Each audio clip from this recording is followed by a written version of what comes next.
Et salut à toutes et à tous, c'est Akatsuki, on se retrouve pour un nouveau profil sur les Chroniques oubliées Fantasy. Cette fois on va s'attaquer à l'Invocateur qui est un profil supplémentaire, donc il faut acheter un livre supplémentaire pour l'avoir. Ces dés de vie ce seront un des 6 pour les déterminer. L'Invocateur sait manier la dague, le bâton et l'arbalète légère. Il peut seulement porter une armure de cuir simple et ne peut pas porter de bouclier. Ses attaques magiques sont basées sur son charisme. Sa première voie, c'est la voie de la conjuration. Première capacité, conjuration de prédateur. C'est une action limitée et c'est un sort. Une fois par combat, l'invocateur peut conjurer un animal qui combat pour lui pendant 5 plus modificateur de charisme tour du niveau de l'invocateur, donc par rapport à son niveau. Mais ça c'est assez particulier.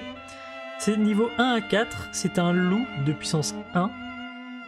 De niveau 5 à 8, c'est un loup alpha. Du niveau 9 à 11, un loup géant. De 12 à 14, un lion. De 15 à 17, un lion grand mâle. Niveau 18-20, un ours polaire. Niveau 21 à 22, un tigre à dents de sabre. Niveau 23 plus, un ours préhistorique. Ça c'est par rapport aux créatures qu'il va pouvoir invoquer et c'est dans le livre de règles de base que vous les trouverez. L'animal apparaît au contact de l'invocateur et peut s'éloigner jusqu'à une distance de 50 mètres de celui-ci sans disparaître. Deuxième capacité, conjuration renforcée. L'invocateur ajoute à son niveau le rang atteint dans la voie pour déterminer le niveau du prédateur conjuré.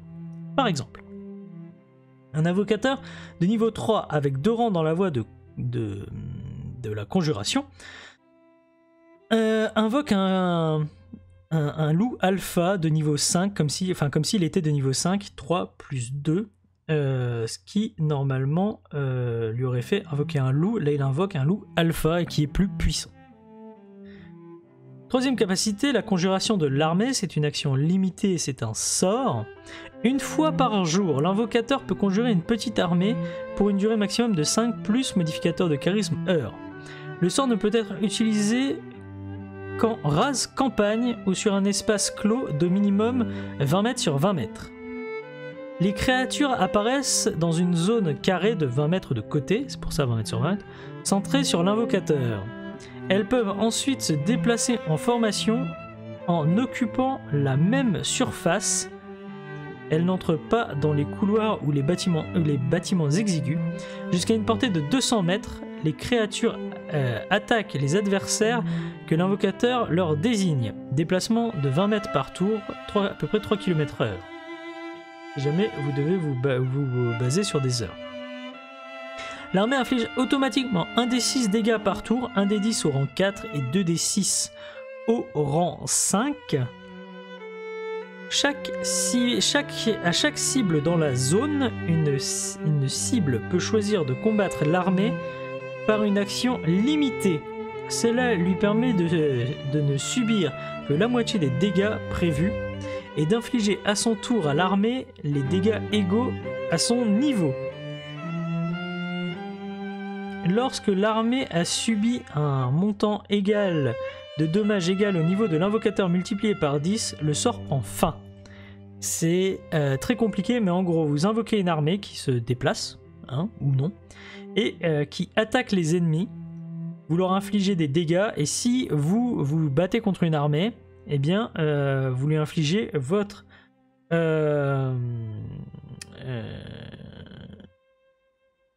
vous lui infligez les dégâts égaux à votre niveau. D'accord ? Si vous êtes niveau 3, vous lui infligez 3 niveaux. Et les points de vie de l'armée, c'est 10 fois le nombre de niveaux de l'invocateur. Voilà. Donc un invocateur niveau 3, son armée a 30 PV. Quatrième capacité, conjurateur de prédateurs étranges. Lorsqu'il convoque un prédateur, rang 1 de cette voie, donc c'est le même conjuration de prédateur, l'invocateur peut au choix ajouter à la créature une mutation protectrice ou une adaptation motrice issue de la voie des mutations. Il n'a pas besoin d'avoir accès à ses capacités, on parlera de ça tout à l'heure. Si l'invocateur opte pour cuirasse, cela apporte un bonus de plus 3 à la défense de la créature. Cinquième capacité, meute de prédateurs. Lorsqu'il utilise les sorts de conjuration de prédateurs, l'invocateur peut invoquer un des 4 prédateurs d'une catégorie en dessous de son niveau maximum ou 2d6 prédateurs de 2 catégories en dessous. Donc si vous pouvez invoquer un lion niveau 12-14, vous pouvez invoquer à la place un des 4 loups géants ou 2d6 loups alpha. Voilà, pour les petites explications. Voix de l'entité. Première capacité, l'invocation d'une entité. Alors attendez, hop là. L'invocateur appelle une créature d'un autre plan qui entre dans son service. Personne d'autre que l'invocateur ne peut renvoyer l'entité de son plan d'origine. Lorsque l'entité est réduite à 0 PV, elle disparaît immédiatement. Dans ce cas où si l'invocateur la renvoie par une action de mouvement, l'invocateur devra attendre 12 heures avant de pouvoir convoquer de nouveau l'entité, et elle reviendra en jeu avec ses PV maximum et débarrassée de tous les effets préjudiciables dont elle pouvait être victime au moment de sa disparition. En dehors de son plan, l'entité ne guérit pas naturellement, mais elle peut bénéficier de sorts de soins. L'entité est totalement dévouée à son invocateur. Elle agit au mieux pour respecter les ordres qu'il va lui donner, évidemment, en fonction de son modificateur d'intelligence. Elle parle la langue de l'invocateur. L'apparence physique de l'entité est déterminée lors de sa première invocation, un animal, une créature fantastique ou une créature humanoïde. Mais elle doit s'inspirer des modificateurs de caractéristiques choisis par le joueur. Elle ne peut pas imiter précisément l'apparence d'une personne ou d'une créature en particulier. Une fois que le joueur a déterminé son apparence, la créature la conserve pour toujours. L'entité arbore quelque part sur son corps une rune lumineuse qui la maintient sur le plan de l'invocateur. Comment crée-t-on notre entité ? Le joueur doit répartir 4 points entre les modificateurs de force et de dextérité. Puis 2 points entre l'intelligence, la sagesse et le charisme, minimum 0. Enfin, le modificateur de constitution est égal à plus 2. Plus 2. La défense de l'entité est égale à 12 plus modificateur de dextérité. Son score d'attaque est égal au niveau de l'invocateur plus modificateur de force ou de dextérité de l'entité. Et ses DM sont égaux à 1d6 plus modificateur de force. Ses PV sont égaux à 5 fois le niveau de l'invocateur. C'est très compliqué. En gros, vous avez pour la force et la dextérité de l'entité, vous avez 4 points à distribuer dans les modificateurs. Donc ça commence à plus 0, plus 1, plus 2, plus 3, plus 4. Attention, si vous faites un plus 3 en force, vous pouvez mettre qu'un plus 1 en dextérité. Hein. Puis 2 points entre intelligence, sagesse et charisme. Donc avec un minimum de 0, donc vous devez choisir un des 3 et faire 1, 1, 0 ou 2, 0, 0. Et son modificateur de constitution est forcément de plus 2. Et la défense, c'est 12 plus le modificateur de dextérité. Voilà. Pour l'explication plus basique, hein. Des fois c'est un peu obscur, il faut des explications. Deuxième capacité, oui, parce que là c'était que la première. Hein. Le lien magique. L'invocateur peut communiquer par télépathie avec son entité, quelle que soit la distance qui les sépare. Lorsque l'entité subit des dégâts, l'invocateur peut choisir de sacrifier ses propres PV pour protéger son entité. Inversement, si l'invocateur subit des dégâts, il peut les transférer à son entité, mais dans ce cas, les dégâts subis par celle-ci sont doublés. Enfin, grâce au lien de l'invocateur, la créature peut toucher et attaquer des cibles protégées normalement au contact des créatures invoquées. C'est-à-dire qu'il y a certaines capacités qui vous empêchent de subir des dégâts de créatures invoquées. Là, vous pouvez quand même leur faire des dégâts. Le prêtre, me semble-t-il qu'il avait une capacité pour ça. Mais nous verrons cela, évidemment. Troisième capacité, amélioration. L'invocateur siphonne l'énergie des plans pour améliorer les capacités de son entité. Il doit choisir une option parmi les suivantes. Arme puissante, griffe, croc, arme, plus 1 d6 au contact. Armure, plus 4 de défense. Grande taille, plus 10 PV, plus 1 modificateur de force. Pouvoir d'attaque à distance, portée 20 mètres, 2 d6 de dégâts. Attaque égale le niveau de l'invocateur plus le modificateur de dextérité de l'entité.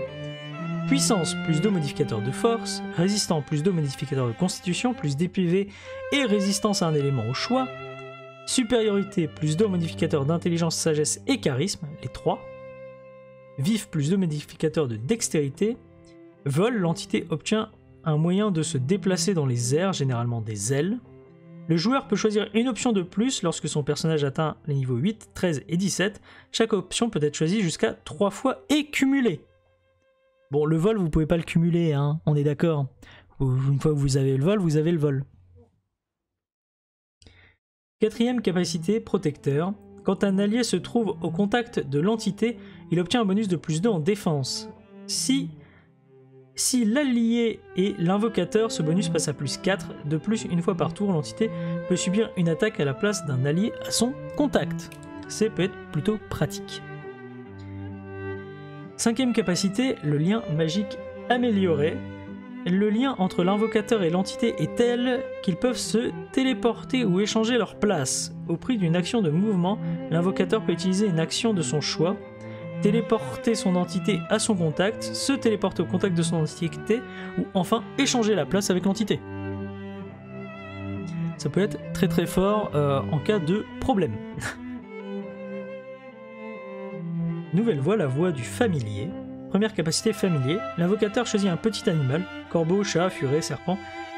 Il peut utiliser les sens de son familier et communiquer avec lui à distance illimitée. Il gagne plus 2 en initiative lorsque son familier est en vue. La défense du familier est égale à la défense de l'invocateur. L'initiative, c'est celle de l'invocateur. PV, il les partage avec ceux de son maître. Il forme une cible unique pour les attaques de zone. Force, moins 4, dextérité plus 3, constitution 0, intelligence moins 2, sagesse plus 1, charisme moins 2. Lorsque le familier subit des dégâts, l'invocateur peut choisir de ne pas les subir. Dans ce cas, le familier est détruit et il ne pourra pas être de nouveau invoqué pendant 24 heures. Résistance, le familier obtient une réduction de dégâts de 1 point par rang atteint dans la voie face à tous les types de dégâts. Troisième capacité, sens développé. Capable de percevoir avec les sens de son familier, l'invocateur améliore grandement sa vigilance. Il obtient un bonus de plus 5 à tous les tests de perception de sagesse et peut voir dans le noir comme s'il était dans la pénombre jusqu'à une distance de 20 mètres. S'il possède déjà cette capacité, la distance est doublée. Quatrième capacité, rappel. L'invocateur peut rappeler son familier à son contact par magie. Le familier est téléporté sur son maître au prix d'une action de mouvement, s'il est en vue ou par une action limitée dans tous les autres cas. Lilliputien, c'est la cinquième capacité, c'est une capacité limitée, une action limitée et c'est un sort. L'invocateur rapetisse jusqu'à devenir plus petit que son familier, entre 10 et 30 cm, minuscule ou très petit. La transformation dans ce sens ou dans l'autre demande un tour complet. Sa durée est illimitée. Sous cette forme, l'invocateur obtient la même réduction de dégâts que le familier. Il gagne un bonus de plus 10 au test de discrétion et peut passer dans les espaces très réduits. En revanche, ses DM sont réduits à 1, donc ses dégâts, il ne peut faire qu'un point de dégâts par attaque réussie. Et ses sorts n'affectent aucune créature de taille supérieure à très petit. Ses déplacements sont réduits à 10 mètres par tour, enfin par action de mouvement, sauf s'il chevauche son familier. Le familier est très endurant et lui permet de couvrir une distance de 5 km par heure pendant un maximum de 10 heures par jour, pour un total de 50 km par jour. Quel que soit le terrain, cette distance est doublée si le familier est une créature volante. C'est moyennement fort, mais ça peut toujours être utile. La voie des mutations, la fameuse, on en parlait lors de la voie de l'entité. On en parlait et donc maintenant on va savoir ce que c'est. D'ailleurs c'était la voie de la conjuration d'ailleurs, mais bon c'est pas grave, il s'est trompé. Sur la voie de la conjuration. Donc la voie des mutations. Les mutations issues de différentes capacités peuvent être cumulées, mais les mutations issues de la même capacité ne le peuvent pas. D'accord ? Donc vous pouvez cumuler plusieurs mutations, mais pas si elles viennent de la même capacité. Première capacité, les mutations offensives, c'est une action limitée et c'est un sort. L'invocateur échange une partie de son corps avec celle d'une créature monstrueuse d'un autre plan pendant 5 plus modificateur de charisme tour. Il obtient ainsi une apparence monstrueuse de son choix, une gueule démesurée, des bras monstrueux dotés de griffes ou de pinces, une queue munie d'un formidable piquant, etc. Il lui faut une action limitée pour attaquer avec cet appendice et il reçoit un bonus de plus 3 modificateur de force sur cette attaque. L'attaque inflige 1d6 plus modificateur de force aux dégâts, 2d6 au niveau 10. À partir du niveau 4, l'invocateur apprend à mieux maîtriser les membres étranges et lui suffit d'une action d'attaque pour attaquer, donc il pourra se déplacer. Deuxième capacité, mutation protectrice. C'est une action limitée et c'est un sort. L'invocateur obtient les caractéristiques d'une créature d'un autre monde adaptée à la survie dans un environnement dangereux pendant 5 plus modificateur de charisme minute. À chaque utilisation du sort, il choisit une mutation de son choix dans la liste suivante. Il est impossible de bénéficier de 2 mutations protectrices en même temps. Donc là, par exemple, vous pouvez avoir les mutations protectrices et offensives en même temps. C'est très fort. Cuirasse, plus 1 en défense par rang. Écaille rouge, les dégâts de feu ou d'acide sont divisés par 2, c'est extrêmement fort. Fourrure violette, les dégâts de froid ou de foudre sont divisés par 2. Ouïe, respiration aquatique, des ouïes, pas l'ouïe, des ouïes. Sang noir, immunisé au poison ou aux maladies, c'est très fort. Troisième capacité, surpuissance physique, c'est une action limitée et c'est un sort. L'invocateur obtient une des mutations suivantes au choix pendant 5 plus modificateur de charisme minute. Il est impossible de bénéficier de 2 effets de surpuissance en même temps. Muscle hypertrophié, plus 2 modificateur de force. Silhouette filiforme, plus 4 modificateur de dextérité. Silhouette massive, plus 5 au test de constitution et réduction des dégâts de 3. C'est très fort. Quatrième capacité, adaptation motrice, c'est une action limitée et c'est un sort. L'invocateur obtient une des mutations suivantes au choix pendant un des 5 plus modificateur charisme minute. Il est impossible de bénéficier de 2 effets d'adaptation en même temps. Des ailes, vol à sa vitesse normale de déplacement. Pattes démesurées, se déplace de 30 mètres par action de mouvement. Queue de poisson, nage sur 30 mètres pendant les mouvements. Cinquième capacité, la mutation régénératrice. À chaque fois qu'il retrouve sa forme normale après avoir utilisé un sort de la voie des mutations, l'invocateur récupère 1d6 PV. Désormais, lorsqu'un test de constitution lui est demandé, il lance 2 dés et conserve le meilleur. Si vous n'avez pas de règle optionnelle des points de mana, les PV sont régénérés seulement s'ils ont été perdus pendant la durée du sort. Les points de mana, on en parlera. La voie des portes, c'est sa dernière voie. Première capacité, le raccourci, c'est une capacité limitée et c'est un sort. L'invocateur emprunte une porte magique qui apparaît à son contact et il ressort par une autre en vue à moins de 10 mètres de distance par rang dans la voie. Les 2 portes disparaissent immédiatement après son passage. Ça permet d'ouvrir des portes dimensionnelles. Deuxième capacité, porte artificielle. C'est une action limitée et c'est un sort. L'invocateur invoque une porte venant d'un autre monde dans une surface maçonnée non magique de moins d'1 mètre d'épaisseur. Par exemple, un mur ou une maison. Les murs d'une maison, pardon. Pendant 5 plus modificateur de charisme tour, cette porte peut être ouverte et refermée normalement et elle donne sur l'autre côté du mur, de façon tout à fait ordinaire. Voilà, vous pouvez créer des portes dans les murs. Alors, pas dans un mur de château, mais dans un mur de maison par exemple, ça peut être très très fort. Manoir d'Outre-Monde. L'invocateur enchante une porte ordinaire existante, pas une porte artificielle. Donc ça doit être une porte qui existe déjà. Et pendant jusqu'à 1 heure par niveau, elle s'ouvre sur un manoir magique au lieu de l'endroit habituel. La porte garde ses caractéristiques originelles, solidité, serrure, etc. Mais elle ne peut pas être bloquée par magie. Le manoir possède jusqu'à 1 pièce par niveau de l'invocateur, pour une surface totale atteignant jusqu'à 50 mètres carrés par niveau de l'invocateur. Il est meublé selon le style choisi par l'invocateur, un taudis lugubre ou un palais luxueux rempli de victuailles et de vaisselle d'or, mais aucun objet magique. Les pièces n'ont pas de fenêtre et les objets disparaissent s'ils sortent du manoir. Les nourritures qui s'y trouvent possèdent des qualités gustatives à la discrétion de l'invocateur. Tous les aliments désaltèrent ou procurent un effet normal de satiété, mais ils n'hydratent ni ne nourrissent pas réellement. Si l'invocateur utilise à nouveau ce sort alors qu'un autre manoir était encore actif, le premier disparaît immédiatement. Si la porte d'entrée est détruite, le sort prend fin. Toutes les créatures à l'intérieur du manoir au moment où il disparaît sont éjectées devant la porte et subissent un D6 de dégâts. Alors en gros, vous créez votre maison à travers le temps et l'espace. Quatrième capacité, enquistement lointain. Oui, il y a des mots difficiles à dire dans ce jeu. C'est une action limitée, c'est un sort. Une fois par combat, l'invocateur désigne d'un mouvement de la main une cible à moins de 20 mètres et un tourbillon de lumière multicolore emporte la victime en un lieu lointain.